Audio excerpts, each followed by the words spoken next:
Hey, I was just thinking about the entire the determinist, materialist position that there is no such thing as free will, and I believe that the purpose of, or not the purpose, but that the validity of information is in its utility, and so I was unaccepting of this argument because I believed that subjectively free will, the concept of free will had a utility which could not be replaced otherwise. I thought that people blaming themselves for the success or the failure of something encouraged the behavior in the future, ergo it was training them, and thus it had utility which would be irreplaceable without free will, even though I am also now realizing that free will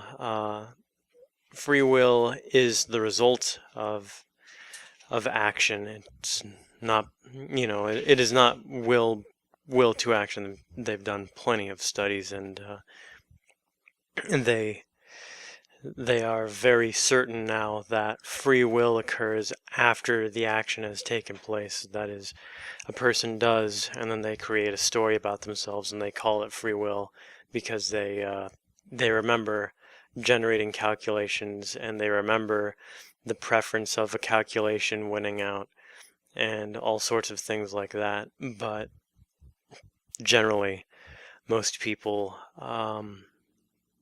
they did experiments on a person's brain where they electroshocked them to get them to move, and most people, the vast majority of people, thought they had chosen to move their finger, not that an outside force had made their finger move. So uh, motion before decision in some cases. Uh, okay, that said, even though I did not I did not accept the abolition of the free will concept on the basis of materialist determinism, I did I did try it, or I thought about it, and if a person were to get rid of the free will concept, uh, and they would still have experiences and they would be unpleasant, but I noticed the first thing that would happen is the concept of not the language of it, but the concept of self would become very different. That is, without choice, it would no longer be I. It would no longer specifically be I want this and I want that and I did this and I did that. It would be more of a detached, almost third person concept of this body did this, and this, this brain desires this right now. And to me, that's kind of funny in a way, even though, of course, just for simplicity, I would still be used. So functionally, a person may not even talk in a different manner if they were to act without any sort of belief in free will, or if they specifically rejected uh, anything that could be construed as free will.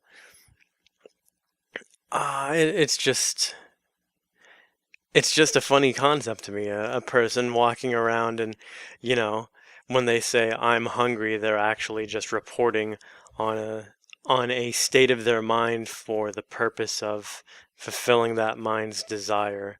And I suppose even though there is no longer free will, they have this person, or I don't even know what to call it now, but uh, the rationality would still have an incentive to resolve something like hunger or another desire for the sake of removing the discomfort, because there would still be discomfort and there would still be relief from discomfort, so there would still be a motivation to resolve all these things outside of ideology. or the ideology of self and choice, and all of that stuff. And the thing is, I can relate to it because I dislike true statements. I've been making plenty of videos about truth statements. But yeah, that would be a very interesting way to live. If anyone has any criticisms, or they say, "Oh no, it won't be like that," or there is still too much utility, or a human being would still need to use free will and all that stuff, let me know.